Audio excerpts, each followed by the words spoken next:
Folks, I have a question for you. Do you think Jonathan Kuminga is overrated? Yes or no? Well, Bleacher Report does, saying he's the most overrated player in the NBA. One more time. JK, Jonathan Kuminga, is the most overrated player in the NBA. I highly disagree, and we're going to break down this report for you on this episode of Warriors Digest. We'll show the top 5 and why they think JK is the most overrated. You don't want to miss this episode. Randy here with Warriors Digest. We break down all the Warriors news daily for you. Trade rumors, overrated rumors, whatever that is, summer league, regular season, free agency, and more. So if you want to be part of the 14% subscribe, 5,500 plus subscribers, go ahead and hit subscribe. You'll get notified when new episodes drop daily. No fan comments this time. I just want to get straight to the news, but thank you to everybody for all the kind words. Let's dive into it. All right. Most overrated NBA players right now. Here's the article, and they got JK as your picture, so you know he's number 1. Number 5 is Jonathan Isaac of the Magic, and this was somebody that we actually talked about coming to the Warriors. Thought he could be a good fit for us in center. Ended up re-signing with the Magic. The reason why that they say he is a bit overrated, his shooting percentage. He's not shooting really well. His talent is there, why he got the money, but he's really not producing to the money he is. So you're paying him more off of the talent than where he's at. And he's not playing a lot of minutes because he's been hurt. Hopefully that changes, but that's why he's overrated. Number 4. This is crazy. Jamal Murray, NBA champion. Would he be as successful, an all-star, a champion in the NBA without Nikola Jokic? That's the question they're proposing. And they're saying he wouldn't be far. He's only as good as he is because of Nikola. Again, just looking at the article, you can go ahead and pause the video if you really want to see it, because I want to get to the JK part. But what they're saying is Denver has not sustained a league average offense in the minutes Murray logged without Jokic since 2018. Over the past 2 seasons, the Nuggets offense rating has ranked in the 13th and 6th percentiles, respectively, during the former's solo minutes. Last year, Murray's effective field goal percentage went from 57% with Jokic to 50% without him. So what they're saying here is, without Jokic, he's not that good. Because of Jokic, what he does in all over the court, it helps Murray be better, making him overrated. 3, Miles Bridges of the Hornets. How much value does he provide to a winning team? I mean, again, Miles Bridges, what has he really done? He's been the Hornets, hasn't been the playoffs. He's getting paid big, so is it worth it what he's getting when they're not getting better as a team? Now, of course, it's a team game. That's the nutshell here and what he's providing them efficiency-wise. 2, Jalen Green, the youngster with the Rockets. The season begins before the All-Star break. So what they're saying is he does not play well until after the All-Star break. So he needs to play better consistently through the season if he wants to get the big money contract and be able to continue to pursue. So look at this. Pre-All-Star break, 18 points. Post-All-Star break, 22 points. I mean, not bad, but why are you getting 4 more points post-All-Star break? Again, every stat is up in that category too. So that takes us to Jonathan Kuminga. So showing you the list of how we got here. And what they're saying is we still need more at both ends of the floor, knowing Kaminga. So we're going to go through this break by break. Framing Kaminga's value against the backdrop of a Lowry marketing trade, this is what they had to say. And DF stands for, I'm not sure who DF is. I'm just at the point where I think he might be one of the most overrated players in the NBA. And I don't mean that as an insult, but we're talking about him as if he's almost has Mikal Bridges type of non-star value. I see the vision with him, but as of right now, I don't trust the jumper. I don't trust his ability to generate his own shot unless he's in space. And the defense is kind of just all over the place. So I see the vision, and that rim pressure is great. I don't know how much of this is on the Warriors. I've just reached the point where part of me understands why they want to keep him out of this marketing deal. But the other part of me is like, if Jonathan Kuminga or Lauri Markkanen, it's not really a choice. So let's break that down really quickly. They're saying he's overrated because of how much potential ceiling he has and where he's at compared to that ceiling. Offensively, jumper is inconsistent. Defense, his defense is all over the place. It seems like the Warriors, analysts, scouts say he's a future All-Pro. Definitely All-Star, future All-Pro.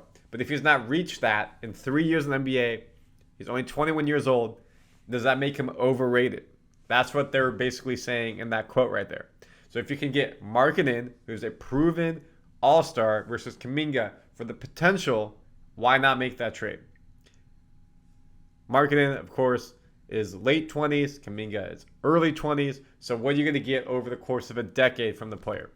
In addition, if we go back to this really quickly, that's why they're saying they see the vision of what he can be. But right now, he's overrated because what he's producing to what he could produce and what they think he is unmatched. Is not the same.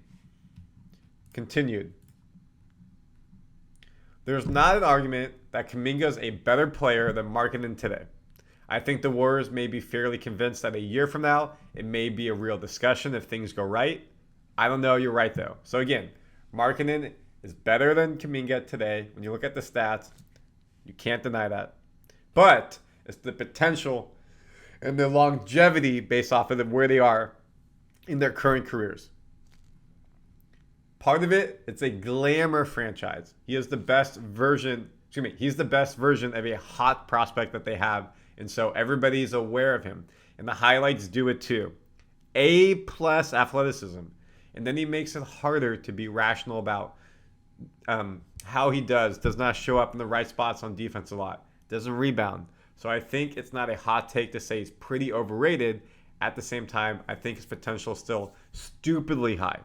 So again, what they're saying is he just needs to become a better player. He's overrated because of what his potential is and what people say he can get to and what he's producing right now. Flashes of athleticism up and down the court, the big dunks, the slashing, but become a better all-around player. Be in the right spots on defense. Be able to make your jumper at a higher clip, a better percentage, and you won't be overrated. You'll now have that potential. People like Kawhi Leonard, they weren't overrated, but you saw how much better he got year over year to become a perennial MVP type of player when he's healthy.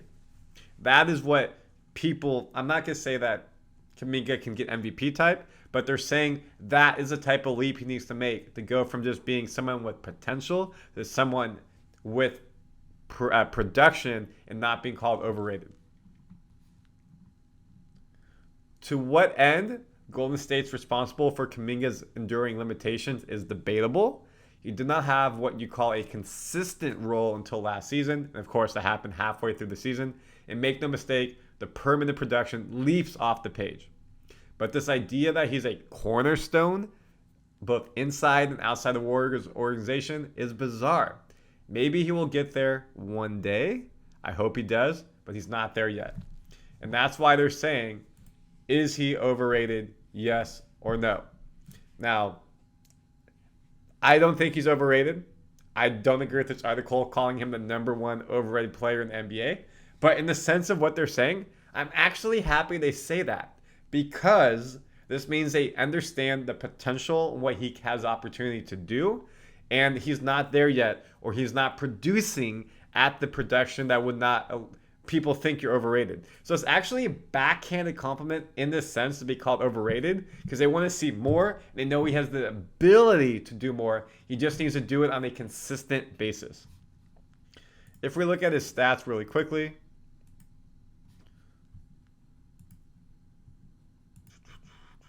let me bump in. Look at his project. If we look right now, zoom in. Thank you. Again, he played the most games of any season. He got the most starts after he had that talk with Kerr. When you look at his minutes production, went up basically 4 to 5 minutes each season. And his field goal percentage went from 51 to 52 to 52, a bit higher, so it's going up. His threes, if he can get the three threes a game, that will be massive because then he'll be able to do more back cuts, more slashing, more transitions, be able to pick and pop versus going to the rim every time. Kind of has that Jordan Poole where sometimes he plays a bit out of control. I think that will change as he gets more experience. We look at his free throw percentage is now in the 70s. Can he get that to the 80s? They talked about rebounds in the article. He's getting total rebounds a game 4.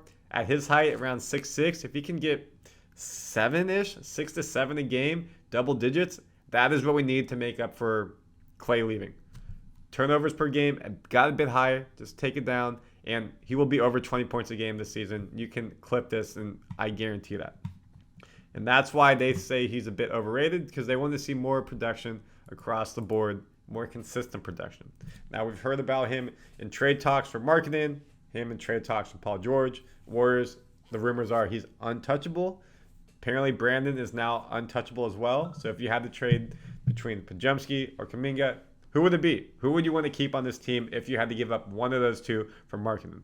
Or if you had to give up one of those two for an all-star? Or maybe you say, you know what? I love what Brandon and Kaminga bring. We don't want to trade them whatsoever at any price.